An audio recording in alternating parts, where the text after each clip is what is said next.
Bueno, hay mucha gente, John, que desestima la participación en elecciones.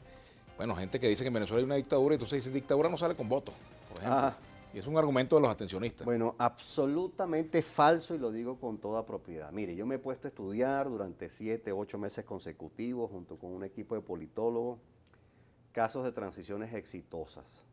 Casos de transiciones exitosas. Por cierto, he comentado esto en varios programas, creo que en el anterior comenté, pero ya llegamos al caso número 50. Creo que habíamos llegado, en la última vez que estuve por acá, habíamos estado por el caso 33, ya llegamos al caso 50. Se confirma básicamente lo mismo que habíamos anunciado. 68% de las transiciones de esos 50 casos, es decir, 34 casos, se produjeron por la vía de las negociaciones. ¿Sí? Se confirma también que los acuerdos no se alcanzan los acuerdos en las primeras rondas, hay muchas rondas sucesivas de conversaciones. Se confirma que solo en los 14 casos restantes se produjo un colapso, es decir, una quiebra del régimen autoritario que esencialmente procede por la vía de una intervención militar. Se confirma la idea de que la mayor parte de esos casos procede del siglo pasado, es decir, hay cada vez menos casos de este siglo, del siglo XXI, de autoritarismo que caen por la vía de una intervención militar. Es decir, los regímenes autoritarios, parece ser la hipótesis que de allí se deduce, los regímenes autoritarios son cada vez más resistentes a la posibilidad de una intervención militar, a golpes de Estado, pues. No estoy hablando de preferencia, estoy hablando de lo que dice la experiencia internacional, en esta oportunidad los 50 casos que hemos analizado. De esos 50 casos, 20 son latinoamericanos. Y en solo 5 casos latinoamericanos de los que hemos estudiado, el régimen autoritario quebró, hubo una intervención militar. En los 15 casos restantes hubo transiciones negociadas. Esto es muy importante comprenderlo porque es un argumento equivalente a la necesidad de participar estratégicamente en elecciones. Mucha gente dice, bueno, pero es que el repertorio de opciones que despliega el gobierno, si usted decide participar en elecciones, lo conocemos.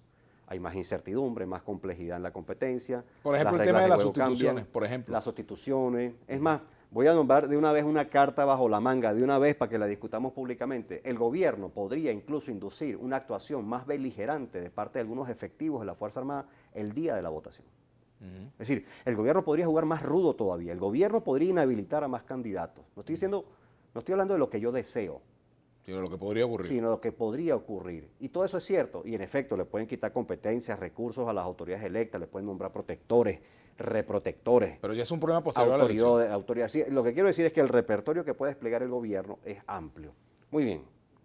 ¿Y usted cree, mi querido amigo, lo voy a plantear en tono persuasivo, usted cree que si usted no participa, el gobierno no despliega otro repertorio de opciones estratégicas? Es decir, no se legitiman acaso las autoridades, en este caso del chavismo, no consolida su poder en las instituciones públicas el chavismo, en este caso el oficialismo. No, por ejemplo, no ocurriría que se abona terreno en la dirección de la transición al socialismo. No ocurriría que eso terminaría favoreciendo a la Asamblea Nacional Constituyente. Es decir, si usted cree que una de las opciones del dilema estratégico que plantea el gobierno es el que despliega opciones estratégicas por parte del oficialismo, se equivoca. En cualesquiera de los casos el gobierno va a desplegar opciones estratégicas. Para eso formula el dilema estratégico. Por tanto, hay que aprender de la experiencia internacional. No es cierto que las dictaduras no salen con votos. ¿Cómo sale Pinochet? ¿Cómo sale Pinochet en Chile? ¿O es que acaso el referéndum del año 88 no fue crítico, clave, para facilitar el inicio de la transición?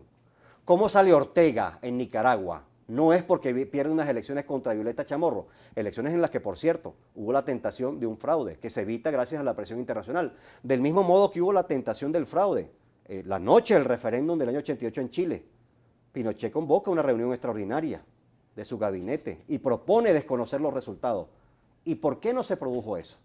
Porque varios miembros de su gabinete le dicen no, entre ellos el ministro de la Defensa. Se produjo la fractura de la coalición dominante. Y así puedo citar casos de América Latina, Argentina, Brasil, Uruguay, Paraguay, República Dominicana. En todos los casos, las elecciones son un hito crítico. Al inicio de la transición, o para que inicie, o en la mitad, o al final, es decir, para que inicie la democratización propiamente. Pero claro que son importantes las elecciones como hitos críticos para la transición. Tenemos que despedir. No entenderlo, perdón un momentico, no entenderlo es no comprender y no conocer la historia de América Latina y del mundo, porque también en Polonia, que era un régimen totalitario, Lech Walesa participa con solidaridad en unas elecciones parlamentarias tremendamente desventajosas.